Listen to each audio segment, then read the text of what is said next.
ഹൈദരാബാദിൽ സർക്കാർ ആശുപത്രിയിൽ വെച്ച് ഗുണ്ടാ നേതാവ് പോലീസ് ഏറ്റുമുട്ടലിൽ കൊല്ലപ്പെട്ടു. പോലീസുകാരനെ കുത്തിക്കൊലപ്പെടുത്തിയ കേസിലടക്കം പ്രതിയായ ഷെയ്ഖ് റിയാസാണ് മരിച്ചത്.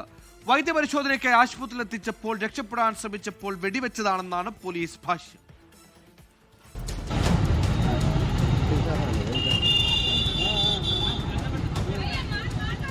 കുപ്രസിദ്ധ ഗുണ്ടാ നേതാവായ ഷെയ്ഖ് റിയാസ് വർഷങ്ങളായി പോലീസിനെ വട്ടം ചുറ്റിക്കുകയാണ്. കൊലപാതകം, തട്ടിക്കൊണ്ടുപോകൽ, കവർച്ച തുടങ്ങി 60-ലധികം കേസുകൾ. പ്രത്യേക ടീമുണ്ടാക്കി ഇയാളെ പിടികൂടാൻ പലതവണ പോലീസ് ശ്രമിച്ചെങ്കിലും ഫലമുണ്ടായില്ല. കഴിഞ്ഞ ആഴ്ച ഇയാളെ പിടികൂടാൻ പദ്ധതിയിട്ട് നടത്തിയ ഓപ്പറേഷനും പാളി. പ്രമോദ് കുമാർ എന്ന കോൺസ്റ്റബിളിനെ കുത്തിക്കൊലപ്പെടുത്തിയായിരുന്നു റിയാസ് രക്ഷപ്പെട്ടത്. പിന്നാലെ റിയാസിനെ ഹൈദരാബാദ് പോലീസ് പൂട്ടി. ഇന്നലെ വൈദ്യപരിശോധനയ്ക്കായി നിസാമാബാദിലെ ആശുപത്രിയിൽ എത്തിച്ചപ്പോൾ ഇയാൾ രക്ഷപ്പെടാൻ ശ്രമിച്ചതായി പോലീസ് പറയുന്നു. പോലീസിൽ നിന്ന് തോക്ക് തട്ടിയെടുത്ത വെടിയുതിർത്തു. ഇതിനിടെ തിരിച്ചു വെടിവെക്കേണ്ടി വന്നുവെന്നാണ് പോലീസിന്റെ വാദം. ഒരു പോലീസ് കോൺസ്റ്റബിളിന് പരിക്കേറ്റിട്ടുണ്ട്. പോസ്റ്റ്മോർട്ടത്തിന് ശേഷം റിയാസിന്റെ മൃതദേഹം ബന്ധുക്കൾക്ക് വിട്ടു നൽകി.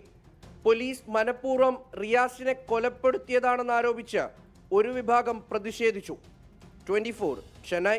ലോകത്തെവിടെയായാലും ഏത് സമയത്തും 24 വാർത്തകളും ഓഗ്മെന്റഡ് റിയാലിറ്റി പാക്കേജുകളും എക്സ്പ്ലെയിനറുകളും വിശദമായി കാണാൻ ഞങ്ങളുടെ യൂട്യൂബ് ചാനൽ നിങ്ങൾക്ക് സബ്സ്ക്രൈബ് ചെയ്യാം.